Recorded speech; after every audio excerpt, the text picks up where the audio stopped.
Good morning, and welcome once again to Morning Wood with Dilcox.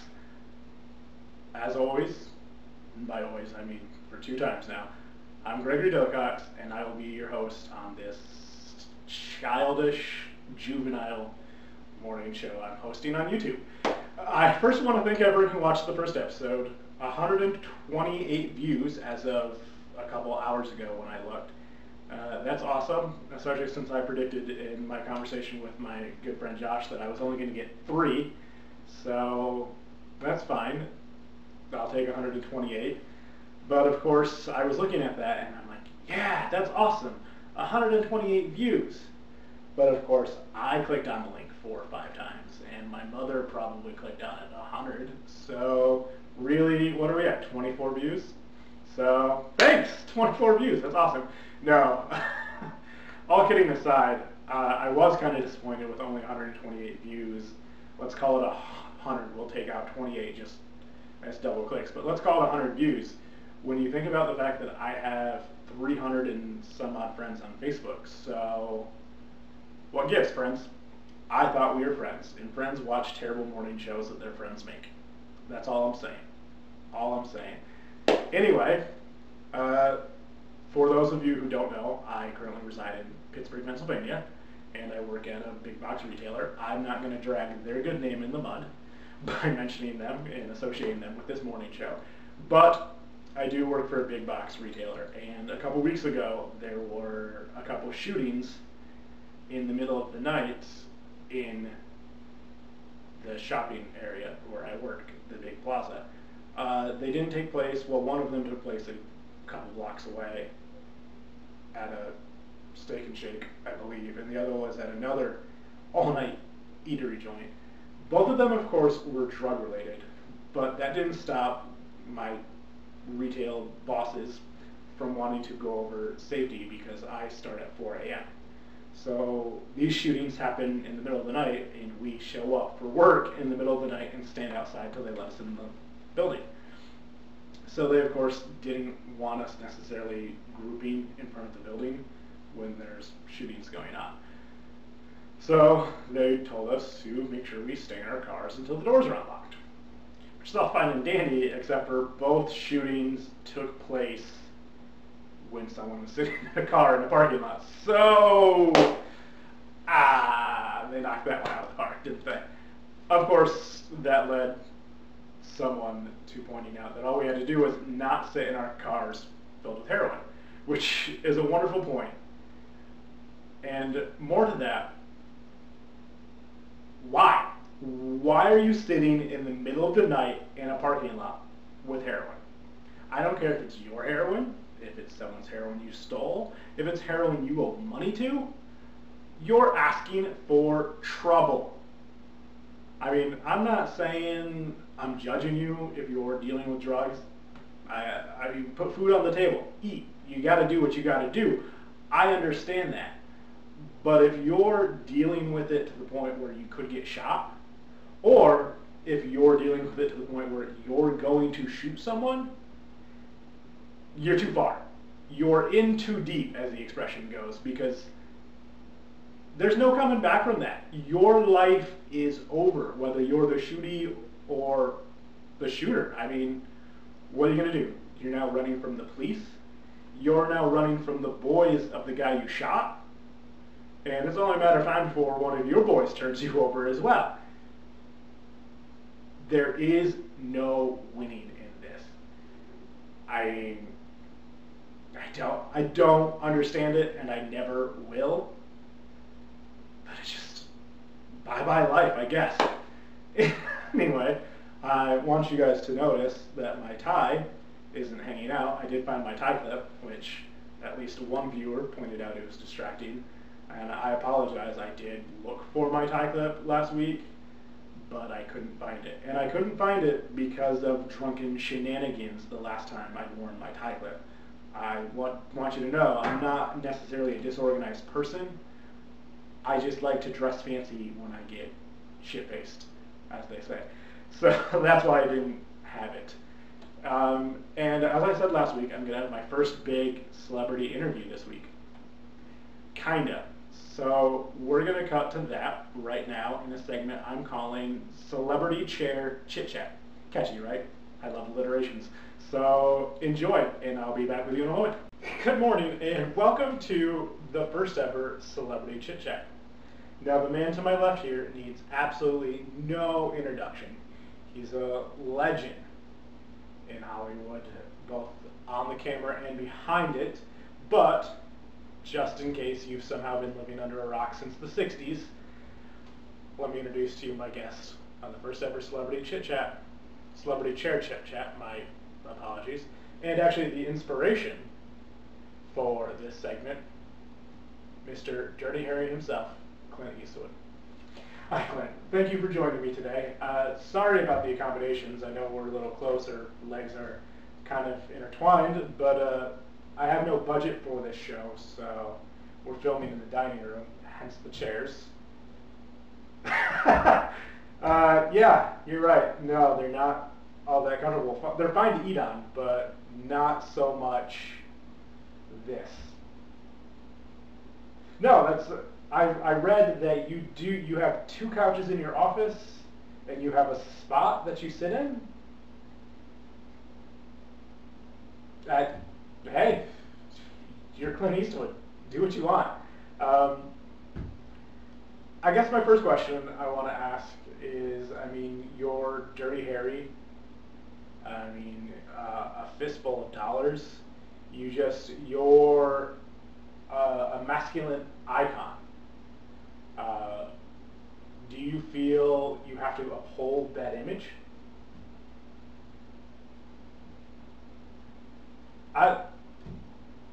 That makes perfect sense to me. I don't have that concern myself. I have a YouTube show called Morning Wood. There's no image to uphold. I guess the next thing I want to mention is you're just not a masculine icon on the screen. You actually were on a ship. I have it here on my notes. The Douglas AD sank outside of Washington, correct? You had to swim, what, 3 miles? 3 miles. I mean, that's insane. I can swim maybe 300 yards. So you aren't just a masculine tough guy on screen. You pretty much a badass. Yes, I believe so. Next question I wanted to ask is, it's not as prevalent now, but I know in the early 2000s, up until probably 2006, 2007, there's the truth campaigns, and one of the things they were focusing on was smoking in movies. Do you recall those? Okay, good, because if you didn't recall them, this kind of shoots anything. Anyway, you often portray characters in movies that smoke, are avid smokers, but you yourself have never been a smoker? And of course you don't feel like you're sending the wrong message on screen when you don't live that lifestyle? Perfect. I mean, art is art. I completely agree with you.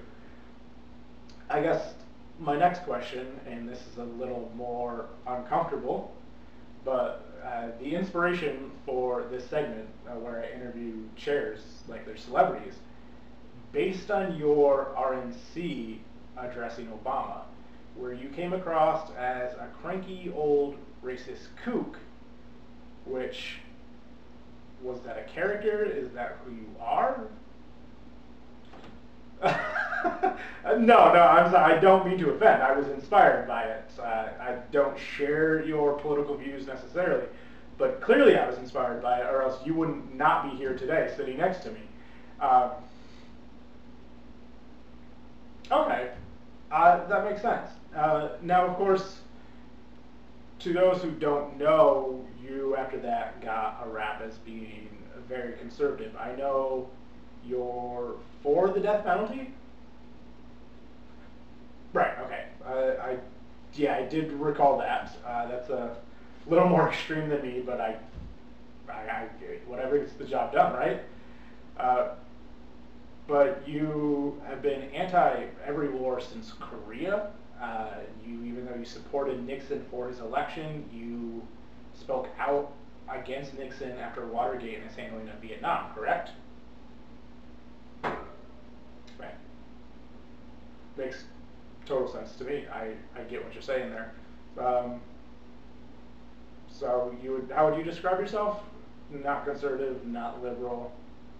So you think you're moderate.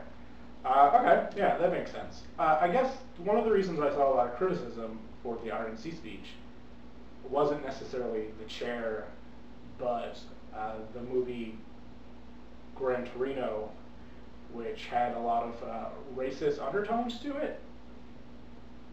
Is that's fair to say? I guess between that and your personal dislike of President Obama, you dislike the man. Right. You don't think he's fit to lead. I guess between the RNC speech and the film, which of course you were playing a character, you weren't playing yourself, but it led one thing to another, in my mind and in the minds of others. Would that be fair? Okay. I'm definitely going to take your word for it. I mean, you're Clint Eastwood. I'm some guy who has a nothing show that no one but his mom watches, so I'm not going to question it. Moving on to a safer topic, hopefully. My Facebook friend Joshua, when I asked if he could ask Clint Eastwood any question, he was one of the people to respond, and he wanted to know, with superhero movies, comic book movies in general, being such a huge box office draw, is there a character you would like to portray? I'm not gonna lie, that catching me off guard. Ahab from the Marvel Comics, right? Not Ahab from Moby Dick. Huh. Yeah. Is there a particular reason you're drawn to the character of Ahab? Actually, before you answer that, time out. I know my mother and that demographic, they're not huge comic book fans. So Ahab, you can jump in and correct me if I'm wrong in this, but he's a cyborg mutant hybrid in Marvel Comics that hunts down other mutants, correct? Okay, so roughly that. Why do you relate to the character? Why is this a character you want to portray? Okay. That's an interesting take on that character, I guess. I'm not going to lie, I was a kid when the character was in the comic books and prevalent. So you, I'm sure, know more about this than I, because I would never think about the role, but you did. So the only thing, and I was trying to steer us away from this, is it feels like you want to have an X-Men version of Gran Torino. Is that okay? I can see how you could relate to that character then. Anyway, I definitely want to thank you once again for stopping by. This has been an honor. Clint Eastwood, everybody.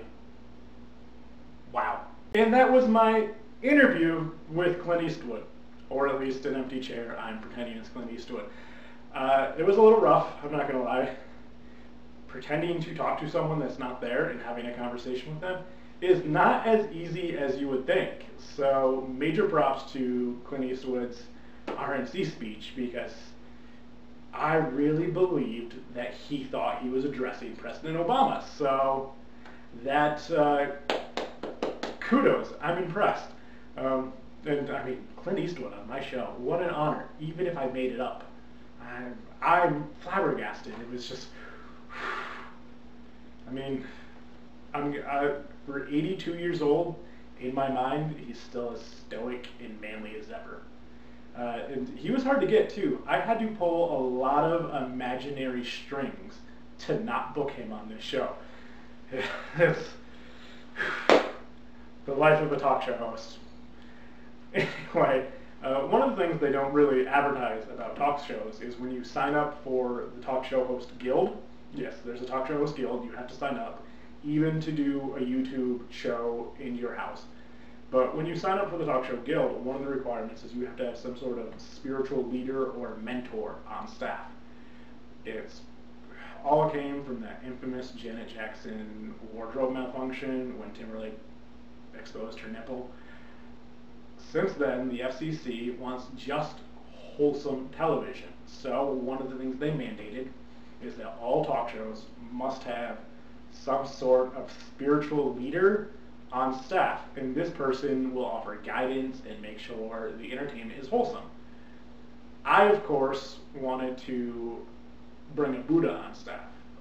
Not only because I thought that would make my show a little more hip to have a Buddha. I mean, hippie kids and hipster kids, they love little Buddha statues. So I thought, yeah, let's bring a Buddha. We'll incorporate that. We'll incorporate the New Age. We'll incorporate fat guys. They'll all be brought together because I've got a Buddha on my staff.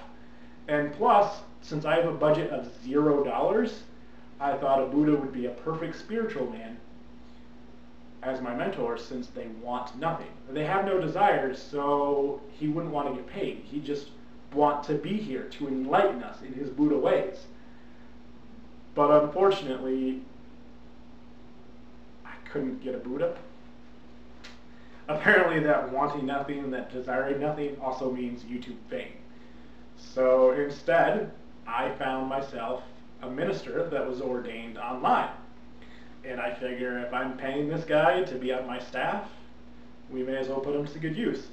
So we're going to have a regular segment here called Live Talks, and will be hosted by Morning Wood with Dilcox's resident Reverend, the good Reverend Greg. So without a further ado, let's take you to that. Good morning, my friends. The good Reverend Greg here with you on this glorious morning. And I shall call you my friends, because through the innovation of high-speed internet and the creative force of our good host, Mr. Dilcox, that is what we are. We are friends. I am not just a reverend. I am a friend. And as a friend, I want to provide to you some life lessons. In a segment we here at the morning show are going to call Life Talks. Now this morning I want to talk to you about something near and dear to my heart. And that's New Year, New Me. For you see, my friends, I do not believe in a new year and a new me. I love me. And I feel that you out there should love you too. I understand, my friends. 2013 may have been troublesome for you, but was it all bad? I don't think so. Friends, you need to focus on the positives of life. I know, you're saying, but good Reverend Greg, sometimes that's hard. And I admit myself, I have been down at times. My heart has broken. My bones have shattered. But I always pick myself up. For every morning at the sunrise is a miracle. Whether you believe in the Lord Almighty or you're a man of science, that sunrise every morning is a miracle. So enjoy it. Now, I'm not saying that if you made some resolution, it's a bad thing. I'm just saying, don't change who you are. If you want to change aspects, that's all right by me. I myself may learn Espanol this year. I may not, though. And I will not beat myself up if I don't. As we near the end of January, some of you are still going strong with your resolutions.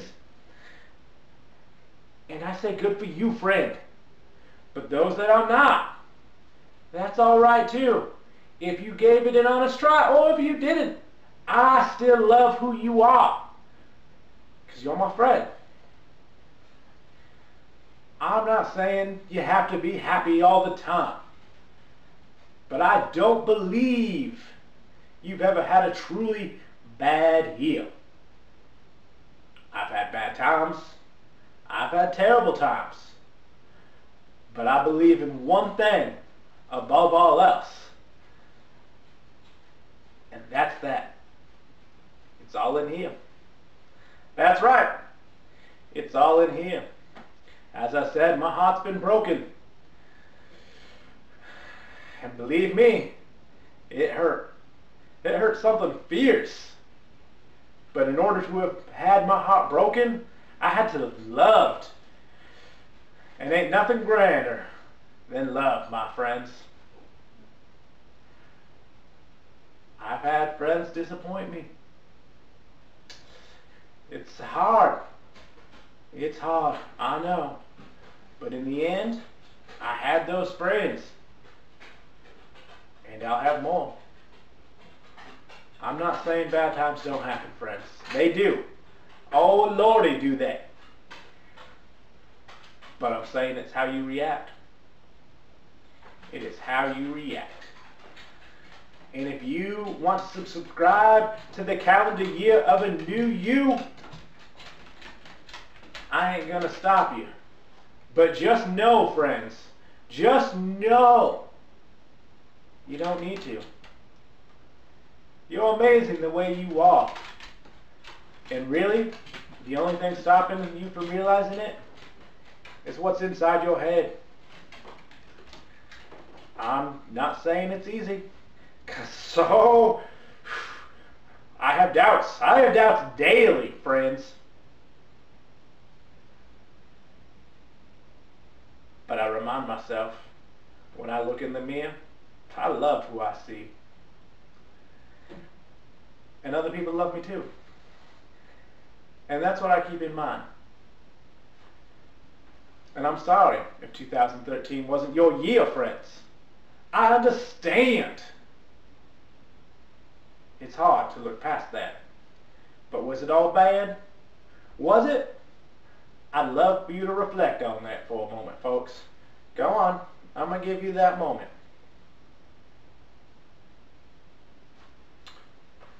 It wasn't all bad, was it? Now, if you just reflected on the bad, you wasted that moment. And ain't that the problem, my friends? You wasted that moment. I still love you, though. And that's the thing. You gotta love yourself because of it still. You can't quit loving yourself, friends. So, no, it's not new year, new me.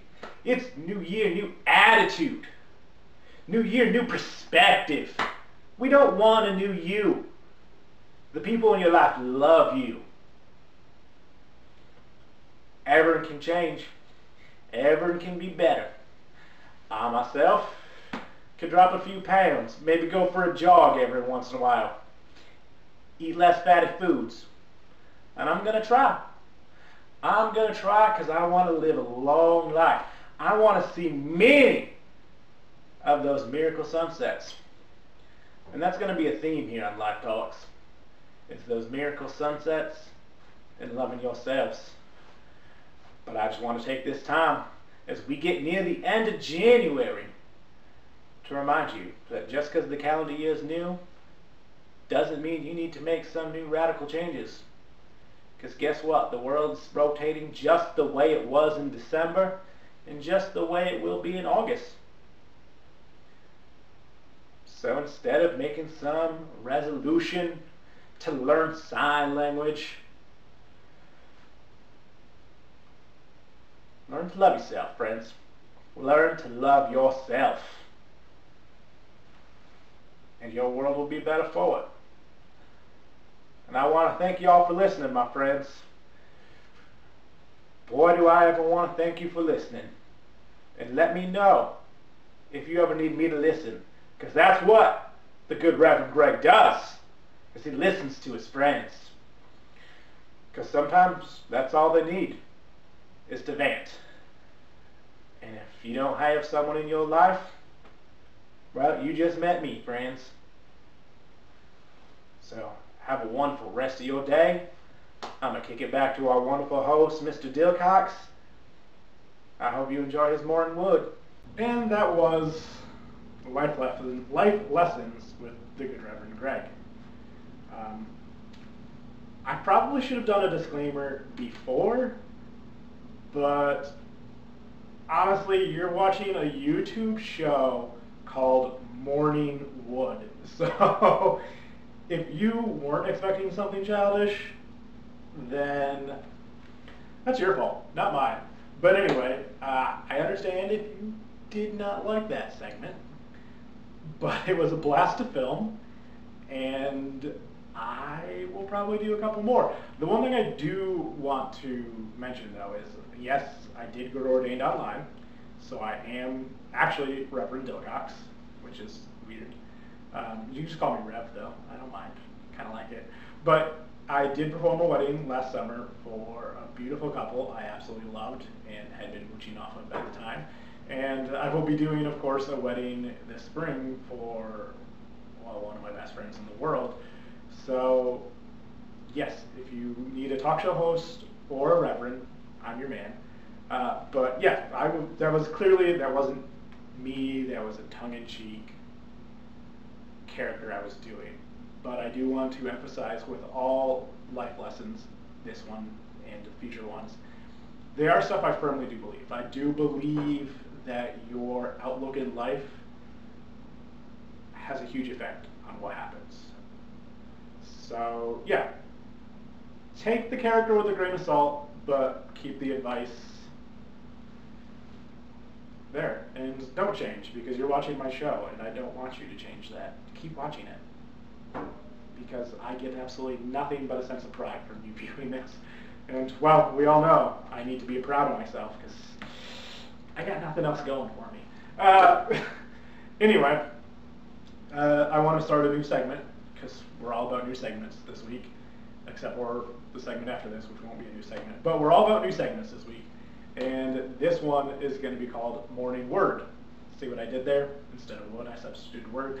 What I will do is I will look at a word and discuss it. And this week I want to discuss the word literally. Recently, as in this past year, Merriam-Webster decided to change the definition of the word literally. So it doesn't just mean literally, it now also means figuratively, the exact opposite. I understand why Merriam-Webster did this. The overuse of the word literally when it doesn't belong has become obnoxious. But just because the general public is stupid doesn't mean our dictionary should lower its standards. So when I say literally, I do mean literally. There's literally a dog in the next room. There's figuratively all kinds of dogs in the next room, because they're imaginary dogs. That's the difference. I mean, you would never use figuratively lots of dogs in the other room, there's only one. You wouldn't use literally either. That was just the best example I could come up with, because I'm terrible at this. But I understand why the trend of overusing literally happened. It's Park and Rex has a character who says literally for everything, and then of course How I Met Your Mother, one of my all-time favorite sitcoms, they misuse literally as a running gag. The thing is those are sitcoms making jokes. So what Merriam-Webster and then Google and then the Cambridge Dictionary, because they all follow suit, because why can't they be different? What they've done is they've taken sitcom jokes that people either loved too much or people didn't understand and said, let's just make it the definition now. And I get every word had to have been made up at some point, and words evolve. So the definitions need to evolve. But literally should never mean figuratively. Which brings me to this week's trends that annoy the shit out of me. And that is the dumbing down of the English language. The Merriam-Webster word of the year was selfie. Selfie. The act of taking a self-portrait with your phone is the word of the year. Passwords of the year include bootylicious. That was probably the beginning of the end. When, no offense to Beyonce, she is bootylicious. I mean, she invented the word. Or at least made the word mainstream. Who knows who actually invented it? I'm not down with the street lingo. But why was that ever the word of the year? Why is selfie the word of the year? Twerking was almost the word of the year. There are multiple things wrong with the world. MTV and the dumbing down of the English language are number 2. 1 and 2 on my list.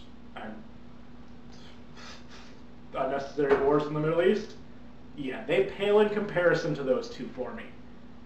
I mean, it blows my mind. It's bad enough that we keep cutting funding to public education, but that we're going to glorify the bastardization of the English language? That's just too much. In fact, I'm so worked up right now, we're going to cut to commercial. Wait, we're not going to cut to commercial because no one would ever pay to have their product advertised on the show. So let's just move along.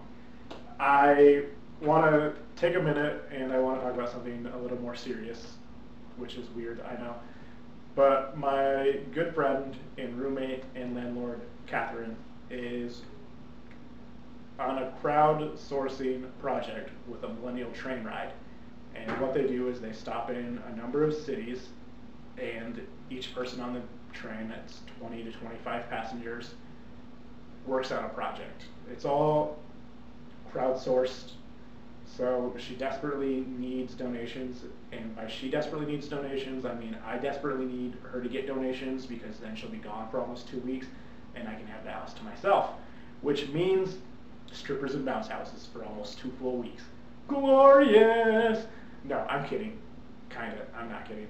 Am I kidding? Anyway, let's get serious. Back to the serious part of it. The project Catherine has chosen to do would be she would stop at local bookstores and libraries in the communities that they stop in, and she would learn how they're incorporating or not incorporating the digital age, which is a huge thing for small businesses and retailers, especially bookstores. I myself worked at Borders for 7 years, and part of the reason that Borders no longer exists is their failure to fully adapt to the digital age.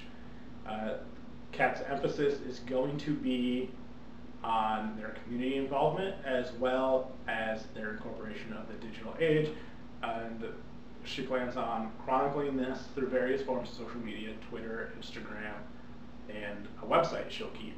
And the beautiful thing about the website is that it won't be just a resource she'll be able to bring back home here to Pittsburgh, but it'll be available for everyone to see. So if you have a bookstore in Boise and you're like, wow, I want to know what other people are doing around the country to incorporate the digital media and social aspects, well, you can go to CAT's website and there will be options to see what people are and aren't doing and what's working for them. And of course, every market's diverse, so it will be different, but that resource will be made available through what CAT is doing, which, I mean, it helps her portfolio immensely, and it'll be a great life experience for her, and it'll be a great resource for people to have, in particular with bookstores, but really all social media in general could benefit and learn ways to adapt with what people are doing. So this is a really, really great project. They need to raise $5,000. She is, I think, at a little over $1,700 right now. So not even halfway there yet, and she has until next Saturday, as of right now, to raise the money.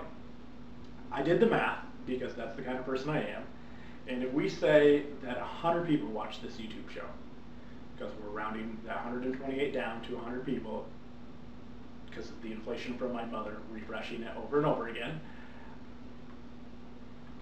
everyone would only need to donate $32.90. I'm not actually asking you to donate the full $32.90, but I mean, if you can donate $5 or $10, that will help. I mean, 100 people donating $10, I mean, that would put her over halfway there. And the other thing you can do is there will be a link popping up either on the top of the screen or the bottom of the screen if I know how to use YouTube correctly, which is possible I don't. But either way, in the information section, there will be a link available. The link will be available on my website as well, www.cool-points.net, which that link is on the bottom.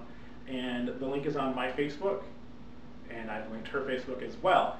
So plenty of ways, and you know what, knowing my mother, wonderful person she is, she'll probably share the link.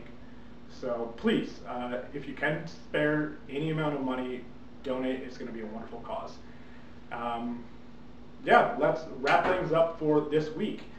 Next week, I will be back. I won't have a celebrity chit-chat, and I won't have a life lessons, but I will have my Super Bowl preview, which includes a very, very special reenactment of Richard Sherman's fantastic post-game interview. I'm excited about this reenactment. Even if you don't like football, I think you'll be excited about this reenactment.